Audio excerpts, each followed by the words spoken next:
દીધો છે. એ નાની બાળા છે એને બોલવા આવી હતી, એમની હિંમતને પણ ખૂબ ખૂબ અભિવાદન. આટલા બધાની સામે મોઢે બોલવાનું. કારણ કે જ્યારે અમે નાના હતા અને સ્કૂલમાં આવો પ્રોગ્રામ હોય અને મોઢે બોલવાનું હોય ને એટલા 3-4 દિવસ તો કપડાટ થાય. કેવી રીતે બોલવું, ભૂલી જઈશું તો, કોઈ ભૂલાઈ જશે તો, પછી હાથ ધ્રુજે, હે ને? આવું થયું હશે ને? તે છતાં છોકરીઓ દીકરીઓ મોઢે બોલી અને બહુ સરસ, બહુ સારી રીતે બોલી છે. તો જે એમના શિક્ષકોએ પાછળ એમની પાછળ મહેનત કરી છે એમને તો અભિવાદન, અને દીકરીઓને પણ ખૂબ ખૂબ અભિનંદન.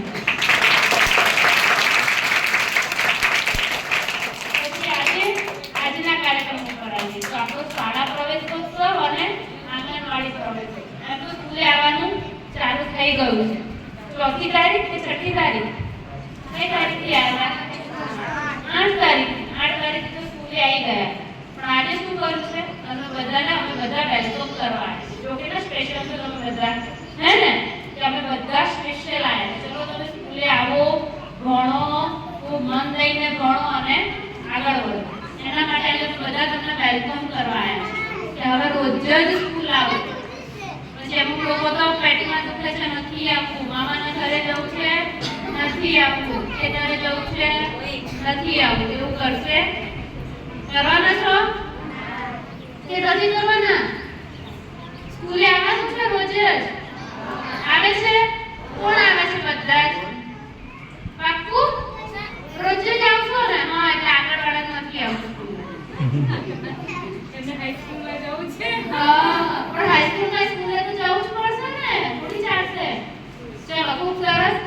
સ્કૂલમાં રોજ જ આવવાનું. તોફાન તો કરવાના જ, હો. નાના છોકરાઓ તોફાન કરે, અમારા જેવા થોડી તોફાન કરી શકે, પણ તોફાન કરવા સાથે ભણવાનું પણ કરા.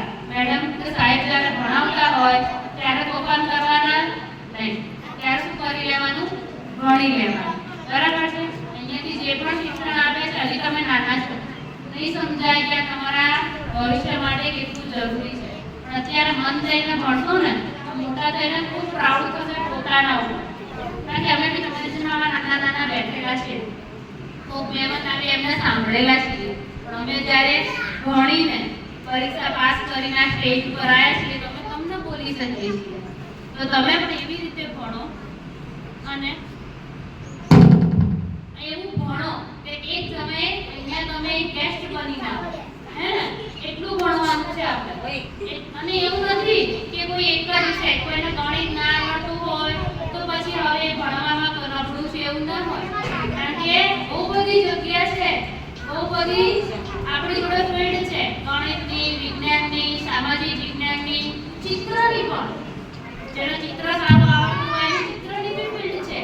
પછી જેને ભણવું ના ગમતું હોય ને રમવું હોય તો રમવામાં પણ તમે આગળ વધી શકો. બરાબર છે? હિન્દી આવડતું હોય, ગુજરાતી સારું, અંગ્રેજી સારું, જે વિષય તમને બહુ સરસ આવડે છે એ વિષયમાં તમે આગળ વધો. બરાબર છે? એવું નથી કે માત્ર પહેલો નંબર આવ્યો એ જ આગળ વધી શકો. મારો ક્યારેય પહેલો નંબર નહીં આવ્યો, મારો 4th-5મો નંબર જ આવ્યો, ક્યારેય પહેલો નંબર જ ના. તો એવું હોય કે પહેલા નંબર વાળા જ આગળ વધે? બધા જ આગળ વધે. બરાબર છે? તો ખૂબ ભણો, ભણવાનું આવે ત્યારે ભણી લેવાનું, રમવાનું આવે ત્યારે રમી લેવાનું, મસ્તી કરવાનું આવે ત્યારે મસ્તી બી કરી લેવાની, હે ને? તે ક્યાં ડાયડા પર આવીને બેઠા બધા? અમે જજો થોડા આગળ એટલે ખબર પડી જાય, હે ને? ચલો, બધા ખૂબ ભણો. શાળા પરિવારનો પણ ખૂબ ખૂબ અભિનંદન.